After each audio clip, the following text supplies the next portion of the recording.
Now, the table is always hot with current events and social issues, but sometimes the heat can get a little intense. Let's turn the temp down and take a breather and get into this week's topic cool down. So, Andre, I want to ask you, what are your dating pet peeves or red flags? Oh, bitch.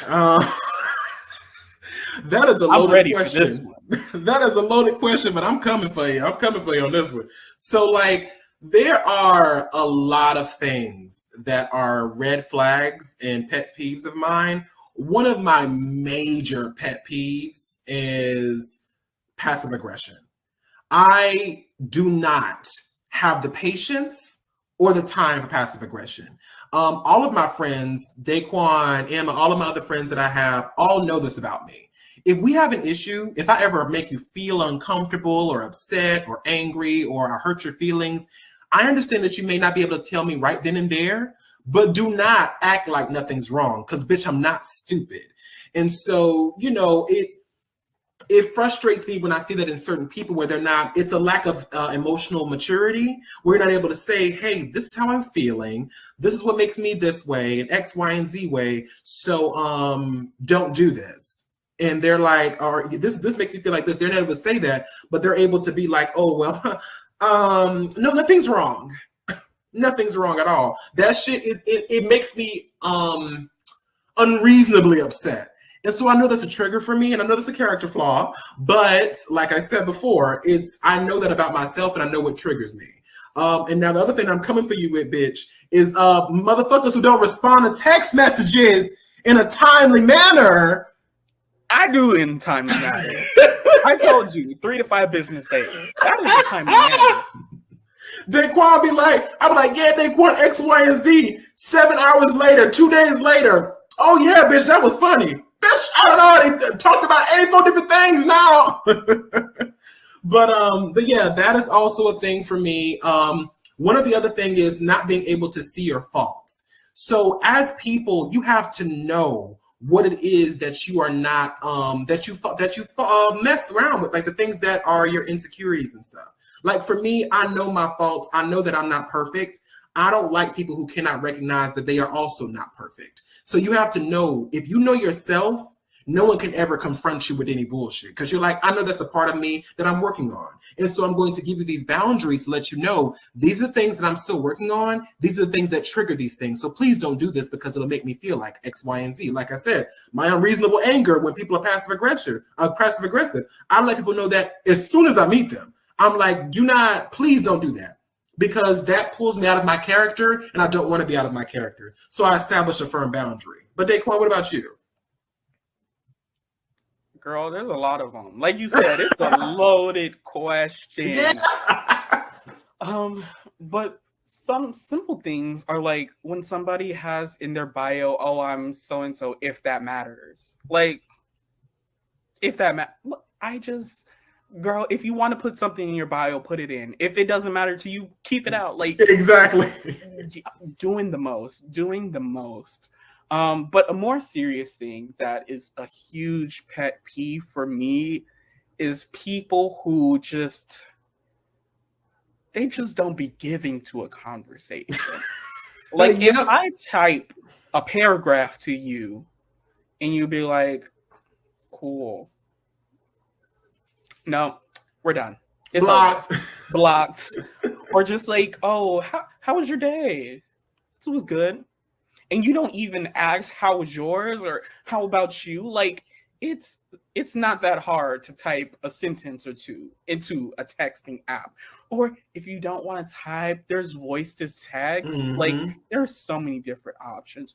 Or if you're even one of those people, you can just establish beforehand, like, hey, I like to call. So, like, instead of text me, call me sometimes. Or, ask if we can do a call. Like, there are so many ways to have communication that, like, it's not that hard. And I also think that another huge pet peeve of mine is people who are not upfront with what they're interested in.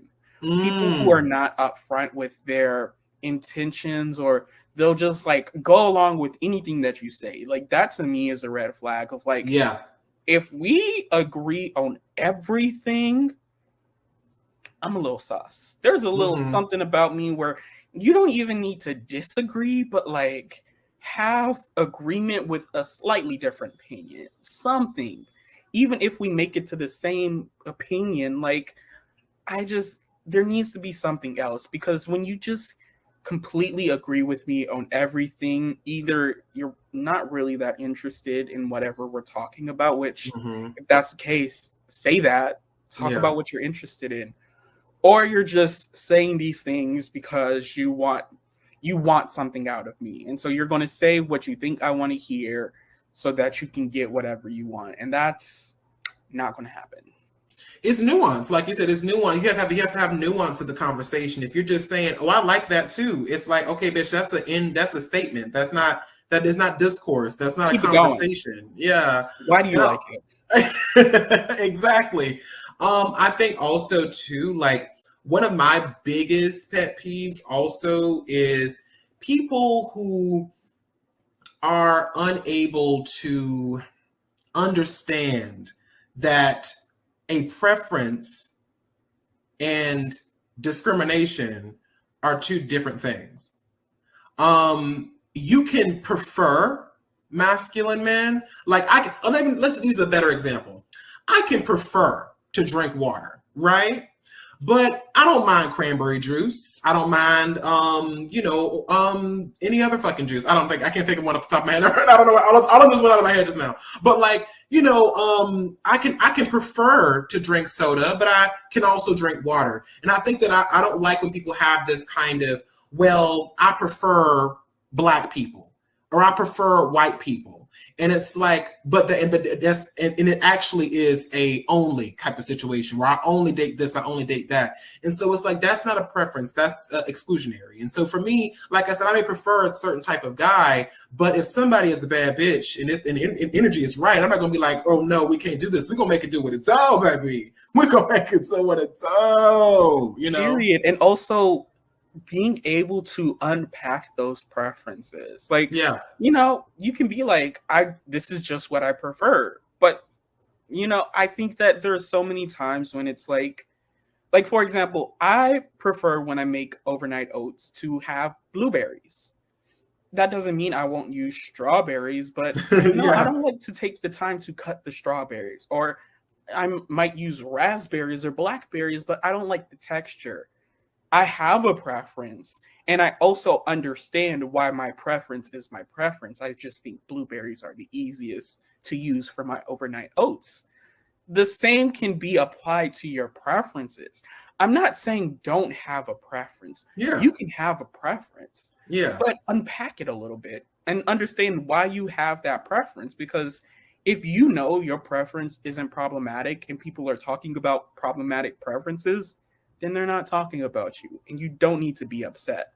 But I have so many people who are like, well, it's just a preference, and I don't understand why everything has to be this big of an issue. And it's like, if your preference isn't problematic, then we're not talking about you. Keep it pushing and scroll away. Right? Like, that gets me all the time. Like, it's like, baby, you're mad because you recognize that your preference is based in fetish. Like, that's what you're mad about. What's the saying, a hurt dog will holler? Exactly. And so I think that people are not willing, like you said, to have those conversations and to really break down, oh, I prefer this because I'm fetishizing, or worse, stereotyping that all these people do this. All these people will bring this to the table or bring that to the table. And that is not a preference.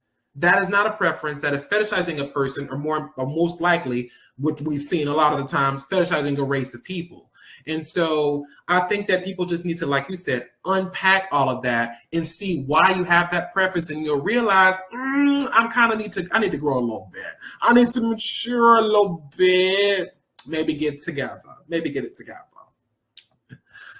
Now, so many children grow up never knowing the full scope of what their culture has contributed to society and history. So I think it's time for a change. Let's take a pause, rewind, and remind the world just how we did that. In an article written on National Geographic, we learned that nothing was going to stop Benjamin O. Davis Jr. from becoming a pilot.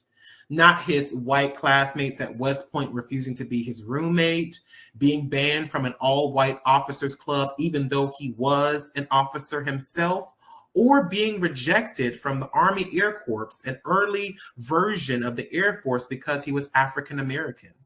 Until the late 1940s, the U.S. military was segregated, meaning that Black and white soldiers served in separate units. Even though African Americans like Davis, who was born in December 18th, 1912, could join the military, they weren't allowed to become pilots. But in 1941, the year the United States entered World War II, the Tuskegee Army Airfield began training African Americans as military pilots. Davis was part of the first graduating class and immediately given command of an all-Black unit of pilots. He later commanded an even larger group. His men bravely flew into enemy territory in Germany and Italy, successfully completing many dangerous missions. Known as the Tuskegee Airmen, the African-American pilots proved that they were just as skilled as white pilots. Thanks to Davis's leadership and his pilots' success, the military now understood that allowing Black and white soldiers to serve together was the right thing to do. In 1948, President Harry Truman signed an executive order to integrate the armed forces. The man who helped draft a report on how the Air Force should accomplish that, Benjamin O. Davis Jr. himself. His influence on equal rights for soldiers lived on even after his death in July 4th, 2002. I know that's right. I know that's right. Like, exactly. And I think it also really speaks to like this level of dedication, because I can't even imagine being a Black person and wanting to die for this country that does not even care about you, does not even see you as an equal human being or a citizen. Like, that's a level of dedication that's a lot. So for my We Did That, we learned that in an article written on blackpast.org, operatic soprano Camilla Williams was born on October 18th, 1919. At age 12, she began taking lessons from a Welsh singing teacher, Raymond Aubrey, but because of Jim Crow laws, the lessons had to be conducted in private in Aubrey's home. Williams attended Virginia State College for Negroes, now Virginia State University, and graduated in 1941 with a bachelor's degree in music education. After graduation, Williams taught third grade and music at a Black public school in Danville, Virginia. In 1943, fellow Virginia State College alumni paid for the gifted singer to move to Philadelphia and study under an influential voice coach. Williams began touring in 1944, and during one concert in Stamford, Connecticut, where she met Geraldine Farrar, a respected soprano singer, Farrar was so impressed with Williams' voice that she soon took her under her wing and became her mentor. Farrar even helped Williams to sign a recording contract with RCA Victor and to break into the highest levels of American opera. Throughout her long career, she performed with the Boston Lyric Opera in Massachusetts, the New York Philharmonic, and became the first African American to sing a leading role at the Vienna State Opera in Austria. She was also involved with the Civil Rights Movement. Her rendition of the national anthem was the prelude to Dr. Martin Luther King Jr.'s I Have a Dream speech. In 1977, Williams became the first African American professor appointed to the Indiana University's Jacobs School of Music. She continued to teach at Indiana until her retirement in 1997. Camilla Williams passed away on January 29th, 2012 at her home in Bloomington, Indiana. Black people, the way we be persevering through shit. Oh, yes. Period. Baby, we said, oh, baby, racism ain't gonna stop us from fucking the game up. Oh, exactly. It's giving talent. It's giving so much more than talent. It's giving bad bitchness. It's giving bad bitch energy. Everything. Bad bitch energy. Goodness. Just like, racism, that's just a little hurdle. Jump that. Immediately, I'm overcoming from some serious obstacles to make their dreams a reality. Right. Fucking period.